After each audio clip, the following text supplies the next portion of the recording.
As-tu déjà senti cette peur silencieuse qui s'insinue dans ton cœur quand la nuit tombe?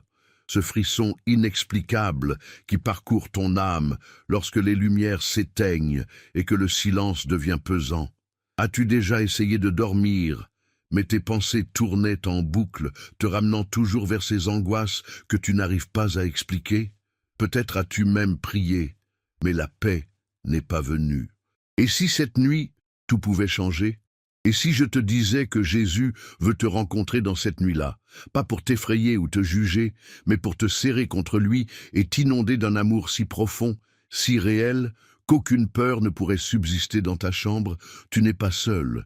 Beaucoup de personnes, même profondément croyantes, traversent des nuits sombres, des nuits où la peur semble plus forte que la foi.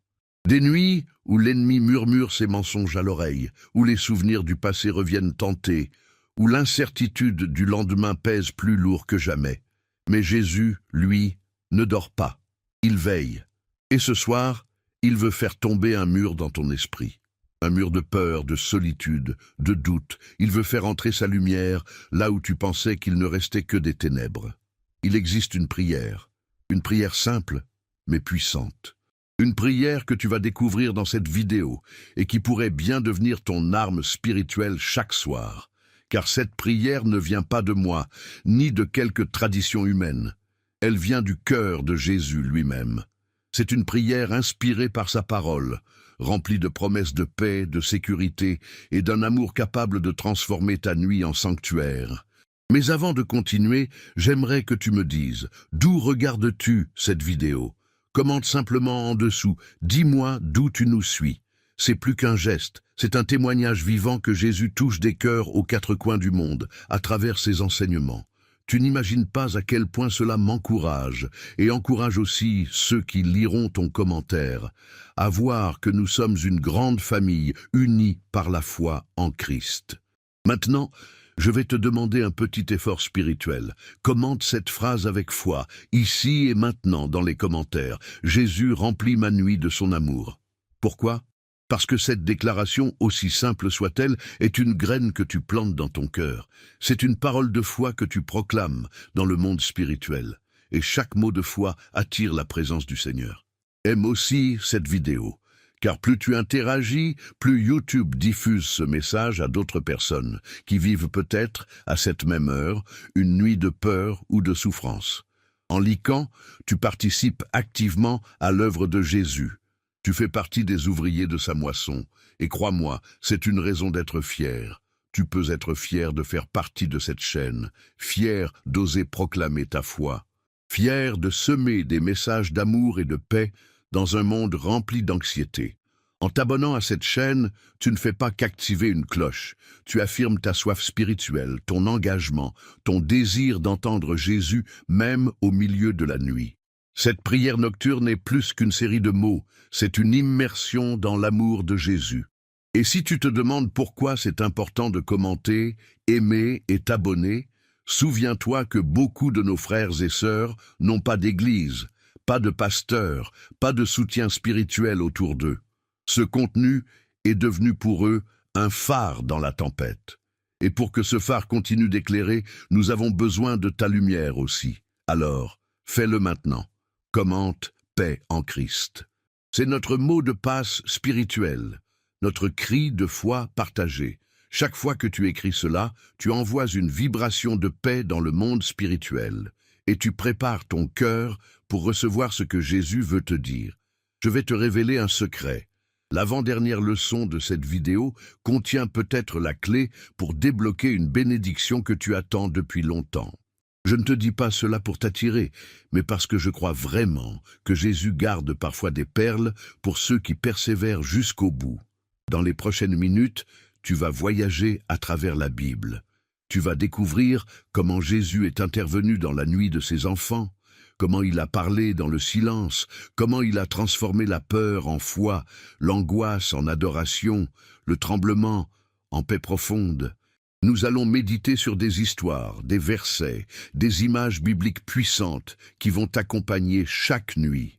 Car oui, je veux que tu puisses te dire chaque soir, en fermant les yeux, « Jésus est là, il veille sur moi. Je n'ai rien à craindre. Maintenant, installe-toi confortablement, ferme les distractions, éteins les autres bruits, et entre avec moi dans ce moment sacré. Ce n'est pas juste une vidéo. C'est un rendez-vous avec celui qui t'aime plus que tout. Prêt? Alors, commençons notre voyage. La tempête apaisée. Imagine-toi sur une barque, au cœur de la nuit. Le vent se lève soudain, les vagues frappent violemment les bords de ton embarcation, l'eau s'infiltre, et tout semble sur le point de sombrer. Tu regardes autour de toi. L'obscurité est totale, la peur monte en toi comme une marée, et tu te demandes où est Jésus. C'est exactement ce que les disciples ont vécu dans Marc 4, et ce récit n'est pas là seulement pour nous parler d'une tempête physique, mais des tempêtes de l'âme, des tempêtes de la nuit. Le texte nous dit que Jésus dormait. Oui, pendant que ses disciples paniquaient, Jésus dormait. Non pas parce qu'il était indifférent, mais parce qu'il savait. Il savait qu'aucune tempête n'a le pouvoir de noyer ce que Dieu a choisi de protéger.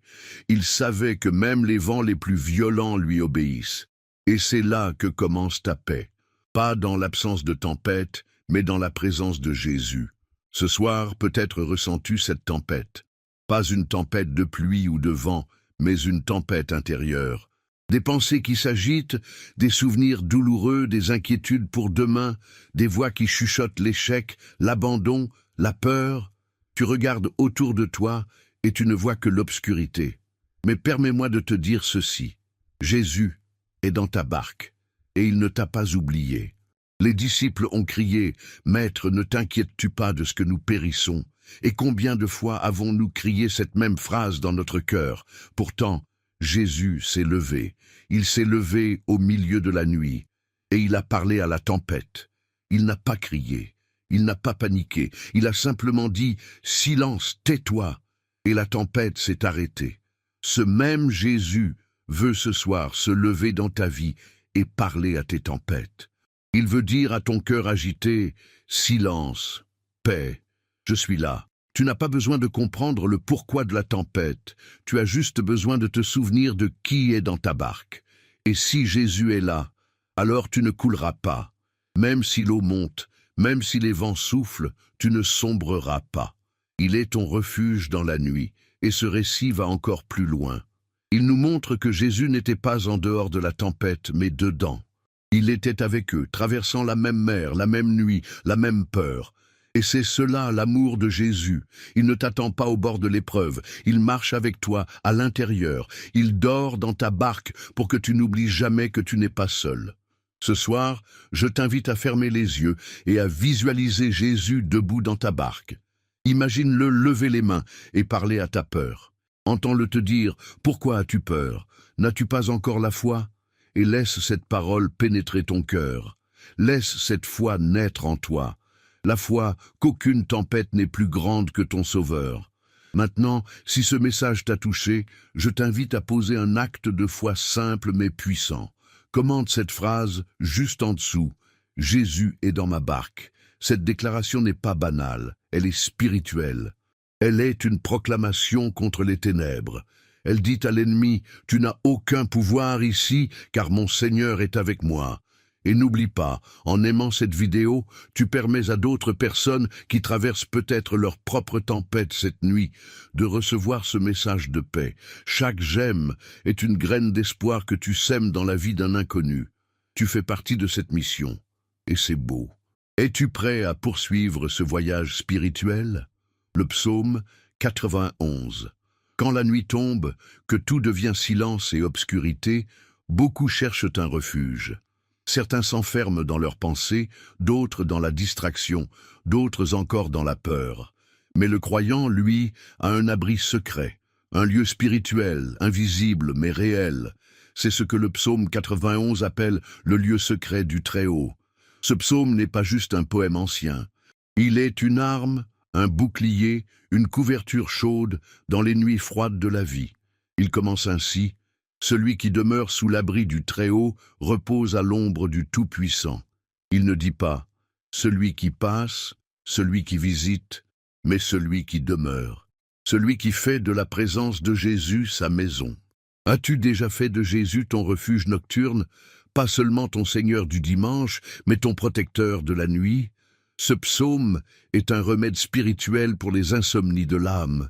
Il est une déclaration de confiance radicale. Tu ne craindras ni les terreurs de la nuit, ni la flèche qui vole de jour. Oui, la nuit a ses terreurs, les pensées noires, les angoisses, les cauchemars, les souvenirs douloureux qui remontent. Mais la parole de Dieu dit, tu ne craindras pas. Pourquoi? Parce qu'une présence t'enveloppe, invisible aux yeux, mais tangible dans l'esprit. Jésus est là, et il a envoyé ses anges pour camper autour de toi. Le psaume 91 est rempli de promesses surnaturelles. Aucune peste ne s'approchera de ta tente. Il ordonnera à ses anges de te garder dans toutes tes voies. Tu marcheras sur le lion et sur la vipère. Tu le délivreras parce qu'il m'aime. Et tout cela, non pas à cause de nos mérites, mais à cause de l'amour de Jésus. Son amour chasse la peur. Son amour te couvre. Son amour est un rempart plus solide que les murs d'une forteresse. Tu sais ce qui est magnifique dans ce psaume? C'est que Dieu lui-même parle à la fin. Il dit « Puisqu'il m'aime, je le délivrerai, je le protégerai, car il connaît mon nom. » Ce n'est pas un ange qui parle, c'est Dieu. C'est une parole directe pour toi. Parce que tu aimes Jésus, il promet de te délivrer. Parce que tu as invoqué son nom, il promet de t'honorer, de te satisfaire, de te montrer son salut. Cette nuit, avant de dormir, prends quelques minutes pour réciter ce psaume. Pas comme une formule magique, mais comme une conversation avec ton Sauveur. Laisse chaque verset pénétrer ton âme, comme une infusion chaude apaise le corps.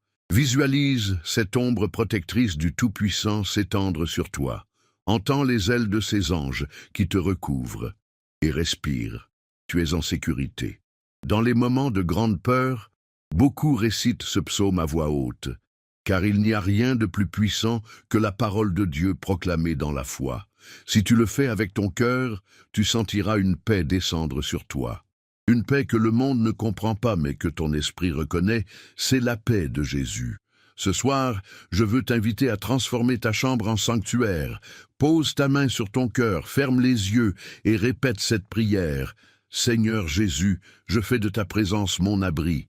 Viens, couvre-moi de ton amour, que ta paix chasse mes peurs. Laisse cette prière devenir ton souffle du soir. Et bientôt, tu verras que même les ténèbres deviendront lumière. L'ange du Seigneur campe autour de ceux qui le craignent. Il y a une promesse discrète, souvent ignorée, mais d'une puissance immense, que l'on trouve dans le psaume 34, 8. L'ange de l'Éternel campe autour de ceux qui le craignent et il les arrache au danger. Cette image n'est pas symbolique, elle est spirituellement réelle. Chaque nuit où tu fermes les yeux dans la crainte de Dieu, c'est-à-dire dans le respect, la foi et l'amour envers Jésus, un campement s'établit autour de toi, un campement céleste, invisible, mais réel. Et ce campement est peuplé d'anges. Pas des anges de carte postale, pas des anges figés, mais des esprits puissants envoyés par le Seigneur pour veiller, protéger, intervenir, te délivrer. Tu n'es pas seul dans ta chambre. Même si personne ne t'écrit, même si tu n'entends personne, même si tout semble silencieux, une activité céleste est en cours. Parce que tu es aimé, parce que tu es gardé.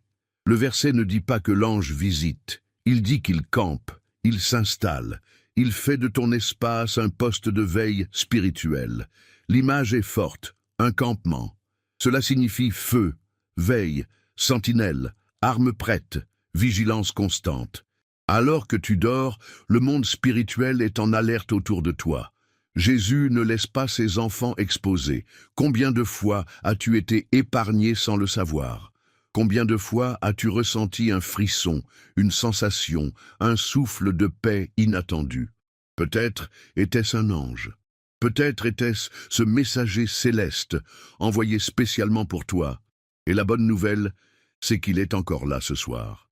Parce que Jésus n'oublie jamais ceux qui l'aiment. Mais cette promesse s'adresse à ceux qui le craignent. Ce n'est pas une peur qui paralyse, c'est une crainte d'amour. C'est ce cœur qui dit « Jésus, je te respecte, je t'honore, je choisis de te suivre, même quand je ne comprends pas. » C'est ce cœur-là qui attire la protection angélique. Car Dieu n'abandonne jamais ceux qui s'abandonnent à lui. Alors ce soir, Avant de dormir, rappelle-toi cette vérité. Tu es entouré, tu es défendu, même si tu ne sens rien, même si l'ennemi essaie de t'effrayer, même si les pensées d'angoisse reviennent. L'ange du Seigneur campe autour de toi, et il ne dort pas. L'amour de Jésus ne se limite pas à des paroles. Il agit, il envoie, il protège, il enveloppe. Et ce soir, tu peux lui dire en toute confiance, « Merci Jésus pour tes anges autour de moi ». Cette phrase n'est pas une simple reconnaissance, c'est un acte de foi, c'est une clé qui ouvre une paix plus profonde encore. Je t'invite maintenant à écrire dans les commentaires « Je suis entouré par les anges du Seigneur ». C'est un acte prophétique, une déclaration que même l'ennemi entend, une affirmation qui scelle ta nuit dans le royaume de la lumière. Et surtout, n'oublie pas d'aimer cette vidéo. Chaque interaction avec ce message le rend plus visible. Tu ne sais pas qui, dans un moment de désespoir, tombera sur ces paroles et retrouvera l'espoir. Tu participes ainsi à une œuvre invisible, mais puissante. Tu deviens une sentinelle de la nuit pour d'autres cœurs fatigués. La nuit de Jacob. Il y a une nuit dans la Bible qui changea à jamais la destinée d'un homme. Une nuit étrange, mystérieuse, pleine de tension et d'espoir. C'est la nuit où Jacob, seul, au bord du gué de Jabbok, lutta avec un être inconnu jusqu'à l'aube. Genèse 32. Cette nuit-là, Jacob ne dormait pas. Il ne fuyait pas. Il ne se plaignait pas. Il se battait. Jacob allait à la rencontre de son frère Ésaü, qu'il avait trompé des années plus tôt. Il avait peur. La nuit était tombée. Il avait tout envoyé devant lui, sa famille, ses serviteurs, ses biens. Et lui, il restait seul. Et là, au milieu des ténèbres, surgit un homme qui se bat avec lui toute la nuit. Mais cet homme n'est pas un homme ordinaire, c'est un ange, ou plus encore, une manifestation divine. Ce récit est à la fois poétique et intense. Jacob se bat physiquement, mais ce combat est profondément spirituel. C'est un combat intérieur.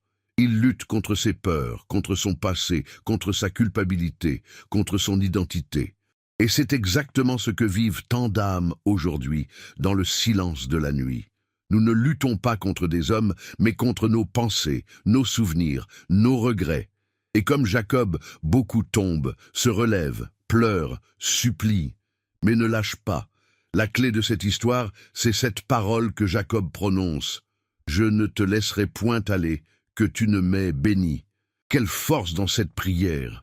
Quelle audace dans cette nuit! Jacob ne cherche plus à fuir, il veut être transformé, il ne veut plus de bénédiction matérielle, il veut une nouvelle identité. Et il la reçoit. Le combat se termine à l'aube. Jacob boite, mais il est un homme nouveau, il s'appelle désormais Israël. Cette histoire t'enseigne que la nuit peut être le lieu de ta plus grande transformation. Tu n'as pas besoin d'avoir toutes les réponses. Tu as juste besoin d'une détermination sainte, celle de ne pas lâcher Jésus, même si tu pleures, même si tu trembles, même si tu ne comprends pas tout. Dis-lui ce soir, « Je ne te lâcherai pas, Jésus, tant que tu ne m'auras pas béni. » La nuit de Jacob a été une lutte, mais aussi un tournant. Peut-être vis-tu toi aussi une nuit de combat. Mais rappelle-toi, à l'aube, il a été béni.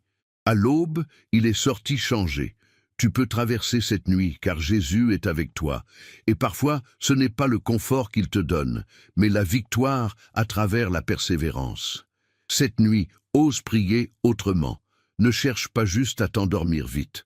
Ose dire, « Seigneur, si tu veux travailler mon cœur, je suis là, je suis à l'écoute. Parle-lui comme Jacob, pleure s'il le faut, lutte avec ton âme, et attends l'aube, car elle vient toujours. » Tu ne seras plus jamais le même. Jésus dans le jardin de Gethsémanée. Il y a une nuit dans la vie de Jésus qui nous parle plus que toutes les autres. Une nuit d'angoisse, une nuit de solitude, une nuit de prière intense. Cette nuit s'est déroulée dans un lieu appelé Gethsémanée. Et cette nuit-là, Jésus, le Fils du Dieu vivant, a tremblé. Il a pleuré, il a souffert. Il a même demandé au Père, s'il était possible, que cette coupe passe loin de lui. Matthieu 26, 36, 46. Gethsémanée signifie pressoir à huile. C'est l'endroit où les olives sont écrasées pour libérer l'huile précieuse. Et ce n'est pas un hasard si Jésus a vécu ce moment-là dans ce lieu. Cette nuit, c'est son cœur qui a été pressé, son âme qui a été broyée, pour que de cette souffrance jaillisse l'huile de notre salut. As-tu déjà eu une nuit comme celle-là? Une nuit où tu n'arrives même plus à formuler tes prières, tellement ton cœur est lourd? Une nuit où tu veux juste qu'on soit là, mais où tu es seul? Jésus a connu cela. Il a demandé à ses amis de veiller avec lui. Ils se sont endormis 3 fois, et chaque fois il est revenu seul pour prier, pour pleurer, pour se soumettre. Mais dans cette nuit-là, il y a quelque chose de sublime. Jésus n'a pas fui. Il aurait pu. Il savait ce qui l'attendait. Il savait que les soldats arrivaient. Il savait que Judas le trahissait. Mais il a choisi de rester. Il a choisi d'aimer jusqu'au bout, de s'abandonner à la volonté du Père. Et c'est ce choix qui a ouvert la voie à notre salut. Pourquoi est-ce important pour toi ce soir? Parce que tu dois savoir que Jésus comprend ta nuit. Il l'a vécue, et pas dans un palais, pas dans le confort, mais dans un jardin sombre, humide, silencieux, là où il n'y avait que des pierres, des arbres et un ciel fermé, là où même ses prières semblaient ne pas avoir d'écho. Mais ce jardin est devenu le lieu où il a vaincu. Pas sur la croix, pas devant le tombeau. La vraie victoire s'est jouée ici, dans le silence. Quand il a dit « Non pas ma volonté, mais la tienne », c'est cette phrase qui a changé l'histoire. Et c'est cette phrase qui peut changer ta nuit. Ce soir, Jésus t'invite à Gethsémane. Il ne te demande pas d'être fort, il ne te demande pas de tout comprendre, il te demande juste de veiller avec lui, de rester même 1 heure, de ne pas fuir la prière, de ne pas te cacher de ton angoisse, mais de l'offrir, de la transformer par la prière en soumission pleine d'amour. Et si tu veux ressembler à Jésus, ce n'est pas dans la gloire qu'il faut commencer, c'est dans Gethsémane, dans cette nuit où l'on choisit d'aimer, de faire confiance, de tenir bon malgré les larmes. Car ceux qui passent par ce jardin sont ceux que Dieu relève au matin avec puissance. Alors, ce soir, je t'invite à écrire avec foi dans les commentaires. Je choisis la volonté de Jésus, même dans la nuit. Ce n'est pas une parole facile. C'est un engagement, mais c'est aussi une clé qui ouvre la paix, une clé qui te rapproche du cœur du Sauveur. Et n'oublie pas, en likant cette vidéo, tu donnes à d'autres l'opportunité de rencontrer Jésus dans leur propre Gethsémane. Tu deviens un canal de grâce, un frère, une sœur, un soutien spirituel pour ceux qui luttent dans le silence. Le chant de Paul et Silas en prison. Il est minuit. La prison est froide, humide, obscure. Les fers sont serrés autour des chevilles. Le dos est meurtri par les coups. Il n'y a ni lit, ni lumière, ni confort. Pourtant, à cette heure-là, dans ces conditions-là, quelque chose d'inconcevable se produit. 2 hommes commencent à chanter.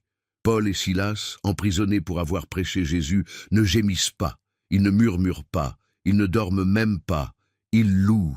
Ce récit bouleverse tout ce que notre esprit humain considère comme logique. Louer Dieu dans la souffrance, chanter alors que l'on est brisé. C'est là tout le mystère de la foi véritable. Une foi qui ne dépend pas des circonstances, une foi qui sait que Jésus mérite notre louange, même dans nos geôles les plus sombres. Acte 16 nous rapporte cette scène avec une puissance sobre. Il est écrit que vers minuit, Paul et Silas priaient et chantaient les louanges de Dieu, et les autres prisonniers les écoutaient. Et là, soudain, un tremblement de terre secoue la prison. Les portes s'ouvrent, les chaînes tombent, la liberté éclate au milieu de la nuit. Pourquoi ce miracle s'est-il produit? Était-ce la prière? Était-ce le chant? Était-ce la foi? C'était tout cela. Mais surtout, c'était une décision de foi radicale, celle de ne pas laisser les ténèbres avoir le dernier mot, celle de proclamer que Jésus est digne, même dans la douleur. Et cette décision a ouvert le ciel. Ce que Paul et Silas nous enseignent, c'est que la nuit peut devenir un autel, un lieu de rencontre divine, une salle de concert céleste. Un espace où, malgré les chaînes, malgré les murs, malgré les blessures, on peut élever le nom de Jésus et expérimenter la puissance de la liberté intérieure. Tu te sens peut-être, ce soir, comme eux, enchaîné par tes peurs, enfermé dans ton passé, blessé par des mots ou des silences. Mais si tu veux voir tes chaînes tomber, commence à louer. Pas parce que tout va bien, mais parce que Jésus est là. Et là où il est adoré, les murs tremblent, les portes s'ouvrent, et les âmes sont libérées. N'attends pas de voir le miracle pour louer. Loue pour voir le miracle. C'est l'inverse du raisonnement humain, mais c'est la logique du royaume. Le royaume de Jésus n'est pas silencieux dans la douleur. Il chante, il proclame, il élève sa voix dans la nuit, et il voit la lumière percer. Fais de ta chambre une prison transformée par la louange. Mets de la musique qui glorifie Jésus. Élève ta voix, murmure si tu veux, mais ne laisse pas la nuit t'éteindre. Laisse-la devenir le théâtre de ton éclosion spirituelle. Et maintenant, avec foi, écris dans les commentaires. Ma louange brise mes chaînes. Que cette déclaration résonne dans le monde spirituel comme un cri de victoire. Que les murs tombent dans ton cœur. Que ta nuit devienne lumière. Le feu de la colonne dans la nuit. Imagine-toi au cœur du désert. Pas un bruit, pas une lumière. Le vent glacial de la nuit caresse les tentes. Des milliers d'hommes, de femmes et d'enfants se reposent, mais leurs cœurs sont encore agités. Ils viennent de fuir l'Égypte, mais l'avenir est incertain. Et pourtant, dans ce silence menaçant, une lumière s'élève. Une colonne de feu, dressée dans les cieux. C'est Dieu lui-même, veillant sur son peuple. Exode 13 nous raconte que l'Éternel allait devant les Israélites, le jour dans une colonne de nuée pour les guider, et la nuit dans une colonne de feu pour les éclairer. Quelle image saisissante! Jésus ne se contente pas de sauver, il accompagne, il éclaire, il réchauffe dans l'obscurité. Cette colonne de feu n'était pas un feu destructeur, c'était un feu protecteur, un feu de direction, un feu d'amour. Il disait « Je suis là, je ne dors pas. Même dans la nuit, je te conduis. » Et cette colonne est une image du Saint-Esprit.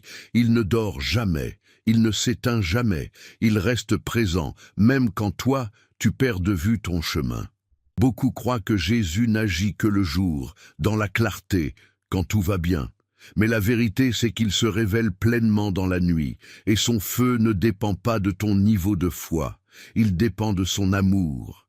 Tant que tu fais partie de son peuple, il marche avec toi, même si tu doutes. Même si tu pleures, même si tu es faible.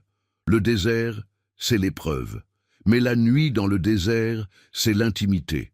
C'est là que tu apprends à reconnaître la voix de Jésus.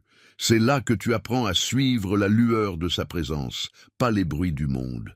Et ce feu, aujourd'hui, c'est le Saint-Esprit qui éclaire ton âme dans la prière, qui te murmure des vérités dans ton cœur, qui te rappelle les promesses quand tout semble perdu. Tu ne peux pas sortir du désert sans avoir appris à regarder vers le feu céleste. Et ce feu, il n'éclaire pas tout, il t'éclaire pas à pas, il te pousse à la confiance, à l'abandon, à la foi. Il te dit « Avance, je suis là ». Tu ne vois pas l'avenir, mais tu vois ma lumière. C'est suffisant. Ce soir, au lieu de te concentrer sur ce que tu ne vois pas, fixe ton regard sur cette colonne de feu. Dis à Jésus « Je choisis de suivre ta lumière. Même si je ne comprends pas, je te fais confiance. Et tu verras au fil des nuits une paix nouvelle s'installer, une certitude douce et brûlante. Il est là, il veille, il te guide. Je t'invite maintenant à poser cet acte de foi et à écrire en commentaire « Jésus est ma lumière dans la nuit ». Ce n'est pas un simple mot, c'est une étincelle, c'est un flambeau dans l'obscurité. Et en aimant cette vidéo, tu propages cette lumière. Tu deviens, toi aussi, une colonne de feu pour quelqu'un d'autre. La vision de Daniel dans la nuit. Il y a des vérités que Dieu ne révèle que dans la nuit. Des messages célestes qu'il réserve à ceux qui veillent, à ceux qui cherchent, à ceux qui restent fidèles même dans l'obscurité. Le prophète Daniel en est l'exemple parfait. Cet homme intègre, fidèle à Dieu dans un empire païen, a reçu l'une des plus grandes révélations prophétiques dans la nuit. Dans Daniel 7, il est écrit « La première année de Belshazzar, roi de Babylone, Daniel eut un songe et des visions pendant la nuit, alors qu'il était couché sur son lit. Ce n'est pas un hasard. Daniel ne dormait pas comme les autres. Même dans son repos, son cœur était en éveil spirituel. Il vivait connecté au royaume invisible, et Dieu lui parla. Il ne s'agissait pas d'un rêve ordinaire. Il vit des bêtes, des royaumes, des trônes, l'ancien des jours, et quelqu'un de semblable à un fils de l'homme s'approchait de lui avec autorité et gloire. Il vit le futur. Il vit Jésus. Il vit des choses que peu d'hommes ont eu le privilège de contempler. Pourquoi la nuit? Parce que c'est dans le silence, dans le recueillement, dans l'abandon que Dieu peut parler avec clarté. Le jour, nos oreilles sont remplies de bruit. Mais la nuit, si nous lui ouvrons notre cœur, Jésus nous parle. Il nous donne des rêves, des visions, des impressions profondes. Il inscrit ses messages dans notre esprit comme sur une tablette sacrée.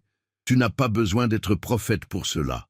Tu as seulement besoin d'un cœur prêt, prêt à écouter, prêt à recevoir, prêt à ne pas fuir le silence, mais à le sanctifier. Car la nuit, Dieu n'est pas muet. Il attend simplement que nous le cherchions. Et ceux qui veillent avec foi, comme Daniel, recevront des perles de révélation. Daniel n'était pas dans un lieu confortable. Il vivait dans un pays étranger, sous un roi païen. Mais Dieu ne regarde pas le lieu, il regarde le cœur. Et ce cœur de Daniel, si pur, si décidé à rester fidèle même dans l'exil, est ce que Dieu recherche encore aujourd'hui. Toi aussi, dans ton exil personnel, dans ta nuit, dans ton silence, tu peux être visité. Et ce que Dieu te montrera peut transformer ton lendemain. Il peut te révéler des directions, il peut guérir des blessures, il peut te montrer ton appel. Mais pour cela, il faut sanctifier la nuit, il faut la confier à Jésus, il faut lui dire « Seigneur, si tu veux me parler dans mes songes, je suis à ton écoute. » Ce soir, avant de dormir, prie cette prière. « Seigneur, parle-moi dans la nuit, ouvre les yeux de mon esprit, que ma chambre devienne un sanctuaire de révélation. » Et crois-le, Jésus n'est pas silencieux, il est juste discret, et il se révèle à ceux qui l'attendent. La libération de Pierre par un ange dans la nuit, il y a des nuits où tout semble perdu, où l'avenir paraît verrouillé, où les chaînes sont bien réelles, et les portes solidement fermées. C'était le cas de l'apôtre Pierre, enfermé dans une prison, condamné à mort, entouré de gardes, et pourtant, ce fut dans cette nuit-là que le miracle arriva. Acte 12 nous raconte cette scène incroyable. Pierre dormait. Oui, il dormait, malgré la menace de mort. Il dormait entre deux soldats, enchaînés, sans aucun espoir humain de sortie. Et pendant ce temps, l'Église priait. Une prière fervente, silencieuse, puissante, qui montait comme un parfum vers le ciel. Et voici que l'ange du Seigneur entre dans la prison. Une lumière brille dans l'obscurité. Il frappe Pierre au côté, le réveille et lui dit « Lève-toi promptement ». Les chaînes tombent de ses mains, les portes s'ouvrent toutes seules. Il marche dehors, libre, sans que personne ne l'arrête. Quelle puissance dans ce récit! Il nous montre que les chaînes les plus solides ne peuvent résister à une intervention céleste. Il nous enseigne que la nuit n'est pas un obstacle pour Dieu, mais un théâtre pour ses miracles. Et si tu vis, toi aussi, une nuit de captivité, si tu es emprisonné par la peur, l'angoisse, le découragement, si tu sens que tes mains sont liées, que ton avenir est bloqué, que tu n'as aucune issue, alors cette parole est pour toi. Jésus peut envoyer un ange dans ta nuit. Peut-être pas un ange visible, mais un message, une paix, un verset, une visitation spirituelle. Car Dieu agit encore, il délivre encore. Il intervient encore dans les moments où tout semble figé. Ce miracle ne s'est pas produit en plein jour devant les foules. Il s'est produit dans le secret, dans l'obscurité, dans l'intimité. Comme pour te dire que ta plus grande délivrance peut arriver dans le silence de ta chambre, entre toi et Dieu seul. Pierre ne savait même pas s'il rêvait. Il pensait avoir une vision. Mais non, c'était réel. Et c'est ce que tu dois comprendre. Jésus agit réellement. Parfois, tu ne comprendras pas comment, mais tu verras que ce qui était fermé s'ouvre, que ce qui te retenait tombe, que ce qui t'empêchait d'avancer disparaît soudainement. Et tout cela pourquoi? Parce qu'un peuple priait, parce qu'un cœur reposait en paix, parce qu'un homme, même enchaîné, faisait confiance à Jésus. Ce soir, fais de cette histoire ta prière. Dis à Jésus, Seigneur, je crois que tu peux m'envoyer ton ange, même dans la nuit, même dans la prison. Et si ce message a résonné dans ton cœur, écris dans les commentaires avec foi, Jésus m'envoie sa lumière dans la nuit. Ce n'est pas une phrase de plus, c'est une clé, une prière, un cri de foi qui ouvre la porte à ton miracle. Et en aimant cette vidéo, tu deviens un intercesseur. Tu rejoins cette église qui prie, qui veille, qui attend et qui voit les chaînes tomber. Tu fais partie de ce peuple qui ne se résigne pas, même quand la nuit est noire. La colonne de nuée et la colonne de feu, il existe une double promesse que Dieu a donnée à son peuple lorsqu'il l'a fait sortir d'Égypte. Une direction le jour et une protection la nuit. Cette double présence divine est représentée par deux manifestations extraordinaires. La colonne de nuée pendant le jour et la colonne de feu pendant la nuit, Exode 13, 21, 22. Pourquoi deux formes? Parce que Dieu s'adapte à nos saisons. Le jour, il te guide dans la clarté. La nuit, il éclaire ton obscurité. Il ne laisse jamais son peuple sans direction, sans lumière, sans chaleur. Cette colonne n'était pas symbolique. Elle était visible. Le peuple la suivait. Elle dictait le rythme des marches et des repos. Et la nuit, elle brillait dans l'obscurité du désert comme un phare au loin, un feu sacré qui disait « Dieu est ici ». Ce qui est bouleversant, c'est que la Bible dit que la colonne ne s'éloignait jamais du peuple. Jamais. Même quand il murmurait, même quand il doutait, même quand il s'éloignait intérieurement. Dieu restait là, fidèle, présent, protecteur. Ce feu, c'est l'image de Jésus qui veille même quand tu ne le vois pas, même quand tu n'as plus la force de prier, même quand tu n'as plus de mots. Et ce feu n'est pas passif, il repousse les ennemis. Lorsqu'une armée s'approchait pour attaquer les Hébreux, la colonne de feu s'est placée entre eux et leurs ennemis. Elle faisait écran, barrière, mur. C'est ainsi que Jésus agit encore aujourd'hui. Il se place entre toi et ce qui te menace. Même si tu ne le vois pas, il est là. Il se tient comme un rempart autour de toi. Le feu est aussi direction. Parfois, tu ne sais pas où aller. Tu es dans la nuit du doute, de la confusion. Et là, tu lèves les yeux et tu vois le feu.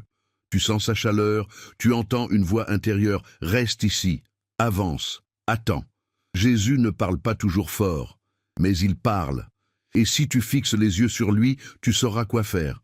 Ce feu, c'est aussi un feu intérieur, le Saint-Esprit. Celui qui te console, te parle, t'avertit, t'embrase.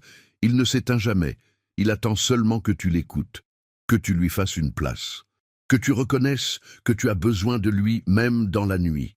Cette colonne de feu est une promesse que ta nuit n'est pas livrée au hasard, que Jésus ne te laisse pas seul face aux ténèbres, qu'il marche devant toi, même si tu n'as plus la force de marcher. Et ce feu est fidèle, il te conduira jusqu'à la terre promise, il ne s'arrêtera pas avant. Ce soir, élève ta prière, Seigneur, sois mon feu dans la nuit, marche devant moi, guide-moi, protège-moi, embrase-moi, et laisse cette présence t'envelopper, car celui qui suit la colonne ne se perd jamais. Le chant de victoire de Moïse après la traversée de la mer Rouge. La nuit a été longue. Le peuple a marché dans l'inconnu, fuyant derrière lui l'armée de Pharaon. L'eau s'est ouverte devant eux, mur à gauche, mur à droite, et ils ont avancé entre deux murs liquides soutenus par la main invisible de Dieu. Quand leurs pieds touchent enfin la rive opposée, le soleil commence à poindre, et les eaux se referment sur leurs ennemis. La peur s'effondre. La délivrance est totale. Et c'est là que le silence se brise par un chant. Ce chant, c'est celui de Moïse. Un cri d'adoration, un psaume spontané, un hymne de victoire né dans l'âme d'un peuple qui a vu de ses yeux la main puissante du Seigneur.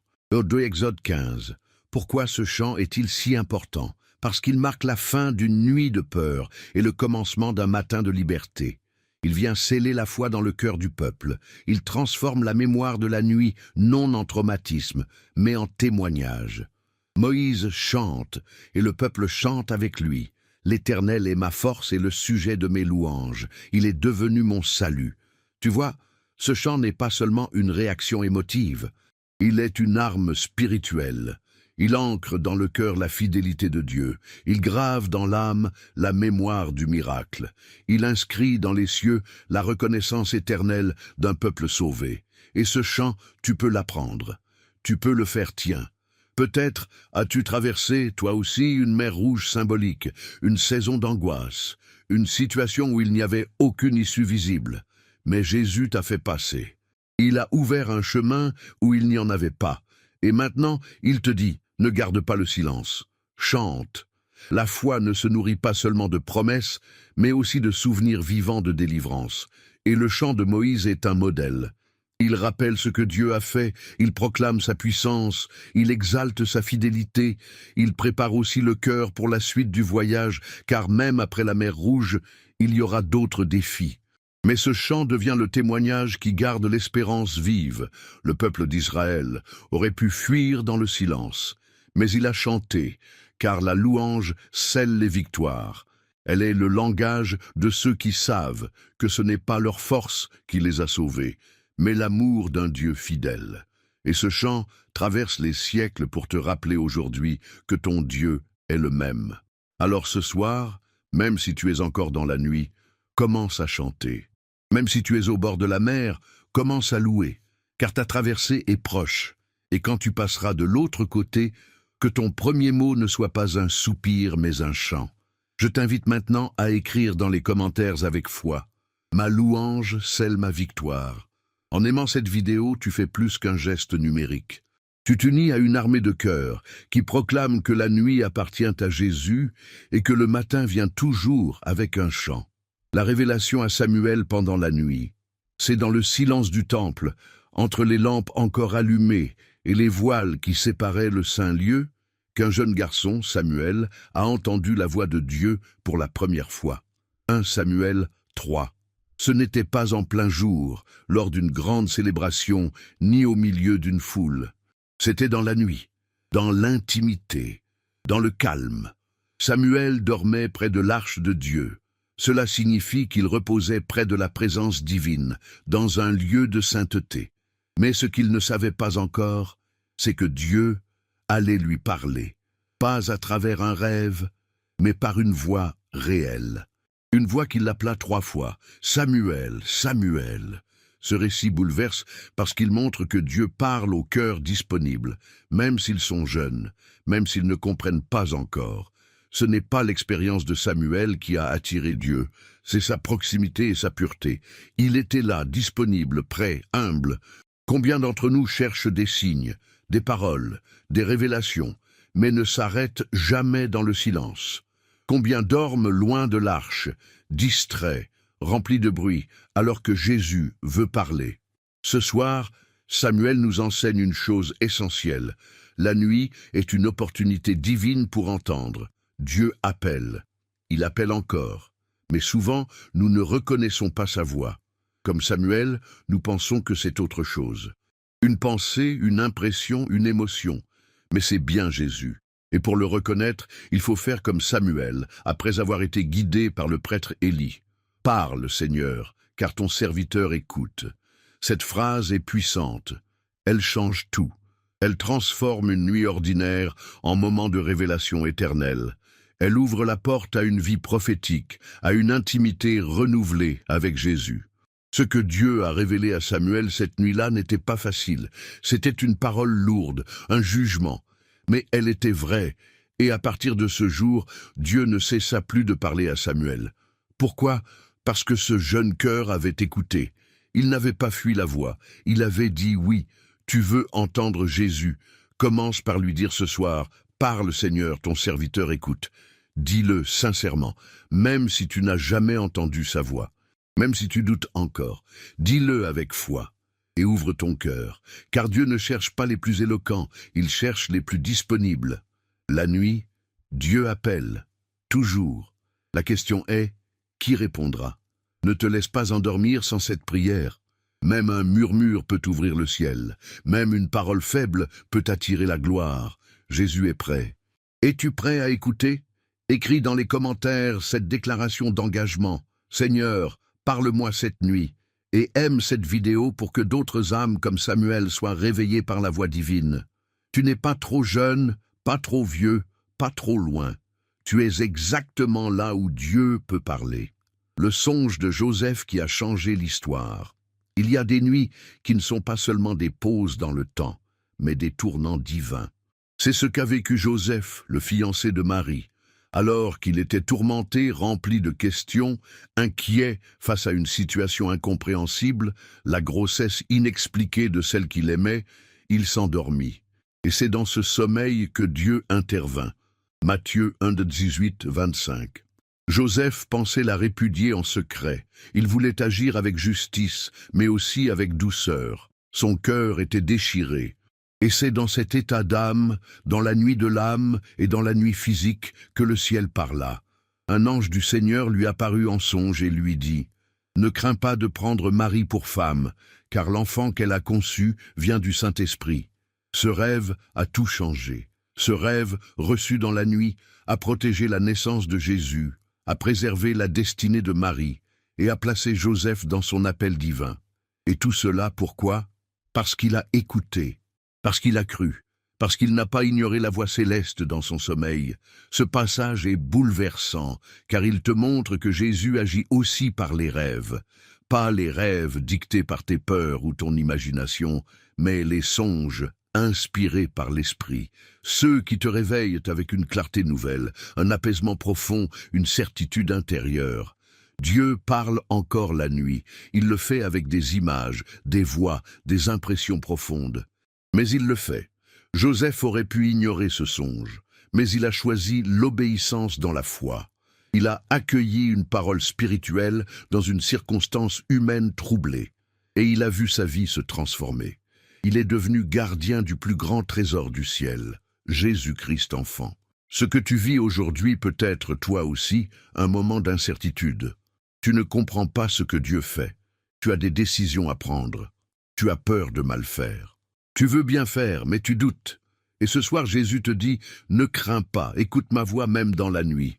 Avant de dormir, parle à Dieu comme Joseph a sûrement parlé. Seigneur, je ne comprends pas tout, mais je suis à ton écoute. Envoie-moi ton ange, parle à mon cœur, oriente mon chemin, car ce que Dieu te dira dans la nuit pourrait bien sauver ta destinée. Joseph n'a pas cherché la gloire, il a juste obéi. Et sa foi discrète est devenue l'un des piliers silencieux de l'histoire du salut.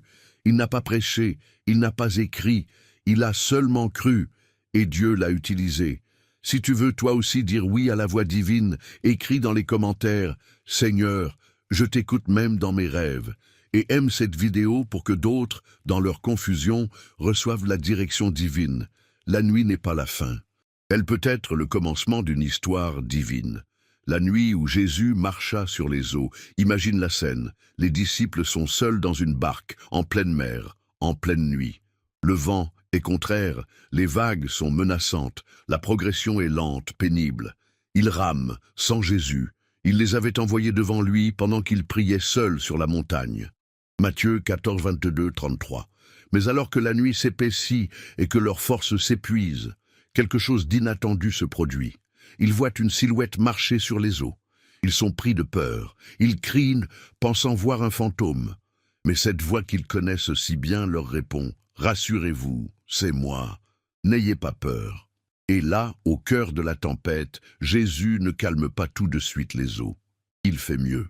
Il invite Pierre à sortir de la barque, à marcher lui aussi sur les vagues, à affronter la peur avec foi, à répondre à l'appel, même quand la logique crie « impossible ». Ce récit nous enseigne que les plus grandes révélations de Jésus peuvent se produire dans la nuit de nos combats. Il aurait pu rejoindre la barque au matin, dans la lumière, mais il a choisi la nuit. Il a choisi la tempête. Il a choisi le moment où tout semblait aller de travers pour révéler sa puissance surnaturelle. Peut-être que toi aussi tu es en pleine mer. Tu rames, tu avances lentement, tu n'as plus de force. Et tu te demandes « Jésus, pourquoi tu m'as laissé là ?» Mais ce que tu ne sais pas, c'est qu'il est en train de venir vers toi. Pas dans un bateau, pas en criant, mais en marchant sur ce que tu crains. Jésus ne fuit pas les tempêtes, il les traverse. Et il t'invite à faire de même. Il ne veut pas seulement te délivrer, il veut t'enseigner à marcher avec lui au-dessus de ce qui te submerge. Pierre a osé sortir, il a marché, il a douté, oui, il a coulé, mais il a aussi expérimenté une intimité avec Jésus que les autres n'ont jamais connue. Et Jésus ne l'a pas laissé couler, il l'a saisi immédiatement. Il lui a tendu la main dans la nuit, au milieu des vagues, et il l'a relevé. Ce soir, Jésus tend encore sa main. Il ne t'attend pas au bord, il vient vers toi, là où tu es. Même si tu es loin du rivage, même si le vent est contraire, il marche sur ce qui t'effraie pour te montrer que rien ne lui est impossible. Et si tu entends cette voix intérieure, douce mais ferme, qui dit « Viens, n'aie pas peur, sors de ta barque, sors de ta peur, marche et regarde-le. » Car tant que tes yeux restent fixés sur lui, tu ne couleras pas. Je t'invite maintenant à écrire avec foi dans les commentaires. Je marche avec Jésus au milieu de la tempête. C'est une déclaration puissante, une prise de position spirituelle. Et en aimant cette vidéo, tu tends la main à d'autres naufragés de la foi qui attendent eux aussi une lumière dans leur nuit. La vision nocturne de Paul à Troas parfois, la direction divine ne vient ni dans l'action ni dans le tumulte, mais dans le repos. Dans un moment de transition, quand tout semble suspendu, c'est ce que l'apôtre Paul a vécu à Troas. Une nuit où il ne prêchait pas, où il ne marchait pas, mais où il dormait. Et pendant cette nuit, Dieu lui donna une vision qui allait changer l'histoire de l'Église. Actes 16, 9, 10. Dans cette vision, un homme macédonien se tient debout et supplie « Passe en Macédoine, secours-nous » Ce cri n'était pas un rêve ordinaire, c'était un appel du ciel. Une invitation divine à élargir les frontières de l'Évangile, à quitter l'Asie pour entrer en Europe, à franchir des limites humaines pour obéir à un plan céleste. Ce qui est bouleversant ici, c'est que Dieu a parlé dans la nuit, à travers un besoin, un appel venu d'un peuple que Paul ne connaissait pas encore, mais Dieu savait. Et Dieu choisit la nuit pour révéler ce qui allait devenir l'un des tournants de la mission chrétienne. Combien de fois restes-tu bloqué parce que tu attends un signe? Combien de fois te demandes-tu si tu dois avancer, reculer, changer de direction? Et si cette nuit, Jésus te parlait, pas forcément par une vision, mais par un verset, un mot, une conviction forte? Dieu parle encore, il oriente encore, et parfois il attend que tu sois calme pour parler. Paul n'a pas hésité. Le texte dit qu'après cette vision, ils cherchèrent aussitôt à partir pour la Macédoine, concluant que Dieu les appelait. Voilà une foi qui ne discute pas, une foi qui discerne les signes nocturnes, une foi qui agit dès le lever du jour. Toi aussi, tu peux recevoir un appel dans la nuit. Peut-être pas pour un pays, mais pour une personne, une décision, un service. Jésus veut t'impliquer dans son œuvre. Et souvent, c'est dans les heures où tu t'abandonnes le plus qu'il t'éclaire le mieux. Alors ce soir, je t'encourage à prier avec foi. Seigneur, parle à mon cœur cette nuit. Montre-moi ce que tu attends de moi. S'il y a un appel, une mission, une direction, je suis prêt. Et écoute, attends, sois disponible. Dieu agit dans le silence plus que tu ne l'imagines. Écris maintenant dans les commentaires « Je suis prêt à répondre à l'appel de Jésus ». Cette phrase peut sembler simple, mais elle ouvre ton cœur à une réalité nouvelle. Et en aimant cette vidéo, tu contribues à ce que d'autres reçoivent aussi cette direction céleste dans leur nuit. La nuit où Dieu parla à Salomon en songe, il existe des nuits où un simple moment de repos devient une rencontre avec la majesté divine. C'est ce qu'a vécu Salomon, jeune roi rempli de responsabilités, face à une mission colossale. Diriger le peuple de Dieu. Il aurait pu demander la force, la richesse, la victoire. Mais c'est dans un songe nocturne que Dieu vint à lui, et que son cœur révéla sa vraie grandeur. 1 Rois 3, 5, 15.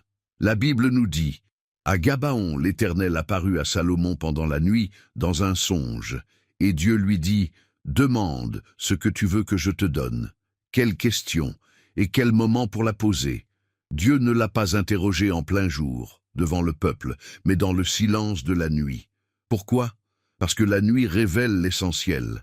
C'est quand tout est calme que notre vraie voix intérieure s'exprime. Et Salomon, sans artifice, sans décor royal, répondit avec humilité. « Donne à ton serviteur un cœur intelligent pour juger ton peuple, pour discerner entre le bien et le mal. » Il demanda la sagesse. Et Dieu fut touché. Ce songe changea sa vie.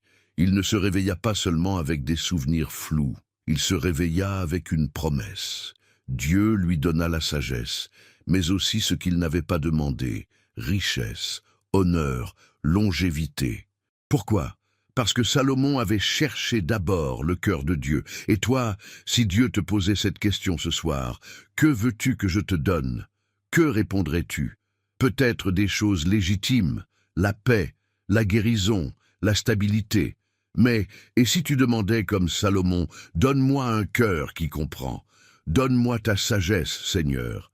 Peut-être que cette prière-là déclencherait une pluie de bénédictions que tu n'as même pas osé imaginer. Salomon ne rêvait pas, il rencontrait Dieu dans le songe. Et cela nous enseigne que nos nuits ne sont pas neutres, elles sont des territoires d'échanges célestes, des moments où Dieu peut semer en nous des paroles, des directions, des dons spirituels. Avant de dormir, présente-toi devant Dieu comme Salomon, humble, prêt à écouter, conscient de tes limites, et dis-lui, « Seigneur, parle à mon cœur, donne-moi ce que tu sais bon pour moi. Je ne veux pas seulement ce que je désire, je veux ce que tu veux. » Et si tu ressens ce même élan, écris dans les commentaires, « Seigneur, donne-moi ta sagesse dans la nuit. » Ce n'est pas une formule, c'est une porte que tu ouvres. Et en aimant cette vidéo, tu fais partie de cette génération qui cherche la sagesse divine plus que les bénédictions terrestres. La nuit où les bergers reçurent l'annonce de la naissance de Jésus, il est des nuits où le ciel s'ouvre, des nuits où Dieu décide de briser le silence non pas pour les rois ni pour les puissants, mais pour les humbles, les oubliés, les veilleurs du quotidien. C'est ce qui arriva à de simples bergers veillant leurs troupeaux dans les champs, quand soudain, la gloire de Dieu les enveloppa de lumière. Luc 2, 8, 14. Ces hommes n'étaient pas dans un temple, ils n'étaient pas des érudits. Ils étaient des gardiens dans l'ombre, des sentinelles silencieuses, fidèles à leur tâche. Et c'est à eux que l'annonce la plus bouleversante de l'histoire fut donnée. Ne craignez point, car je vous annonce une bonne nouvelle, qui sera pour tout le peuple le sujet d'une grande joie. Il vous est né un sauveur. Quel honneur, quelle grâce! La nuit noire fut soudain transfigurée par la lumière céleste. Un ange apparut, puis une multitude de l'armée céleste. Les cieux s'illuminèrent et la louange jaillit. Gloire à Dieu dans les lieux très hauts et paix sur la terre parmi les hommes qui l'agréent. Cette scène bouleversante nous enseigne que Dieu n'oublie pas ceux qui veillent. Il parle dans les nuits les plus ordinaires, à ceux dont le cœur est disponible. Ces bergers sont devenus les premiers évangélistes. Après avoir vu l'enfant, ils racontèrent partout ce qu'ils avaient entendu et vu. Et toi, dans ta nuit actuelle, peux-tu imaginer que Dieu veut aussi t'annoncer une bonne nouvelle, que là où tu crois que rien ne se passe, le ciel se prépare à te visiter? Ce récit te dit « Ne crains point ». Car la venue de Jésus n'est pas une histoire passée, c'est un message vivant. Il vient encore à ceux qui veillent, qui prient, qui espèrent. Les bergers ne se sont pas contentés de recevoir, ils se sont levés, ils sont allés voir, ils ont cherché Jésus. Ils ont répondu à l'annonce par l'action, et cette réponse de foi est ce que Dieu attend encore aujourd'hui. Ce soir, au milieu de ta nuit, si tu entends dans ton cœur une voix te dire « Va vers Jésus », ne crains pas, une bonne nouvelle t'attend. N'hésite pas, lève-toi, prie, loue, cherche. Le Sauveur est là. Écris avec foi dans les commentaires « Jésus est ma bonne nouvelle dans la nuit ». Que cette déclaration devienne ta louange, et en aimant cette vidéo, tu propages la lumière d'une annonce éternelle à d'autres cœurs veilleurs. La nuit où Jésus fut trahi par Judas. Toutes les nuits ne commencent pas par un chant. Certaines sont traversées par la douleur, la trahison, l'injustice. Et pourtant, même ces nuits-là sont remplies de révélations spirituelles, car Jésus les a vécues. L'une des nuits les plus sombres de sa vie fut celle où l'un de ses amis le livra. Matthieu 26, 20, 50. Le cadre était intime, une dernière scène, des paroles profondes, des gestes d'amour. Et pourtant, dans cette atmosphère sacrée, l'obscurité se glisse discrètement. Jésus annonce que l'un des 12 va le trahir. Tous sont troublés, mais Judas, lui, a déjà pris sa décision. Ce qui est saisissant, c'est que Jésus ne l'exclut pas. Il partage même le pain avec lui, il lui parle, il lui tend une dernière main, mais Judas choisit de partir. Et l'évangile de Jean précise, « Il sortit aussitôt, il faisait nuit ». Jean 13, 30. Cette phrase, à elle seule, résume l'état de l'âme de Judas. Il s'enfonce dans la nuit, au sens propre comme au sens spirituel. Pourquoi cette scène est-elle importante pour toi aujourd'hui? Parce qu'elle te rappelle que même dans la trahison, Jésus reste maître. Même quand tout semble basculer, il continue d'aimer, de servir, de veiller. Il n'est jamais pris au dépourvu.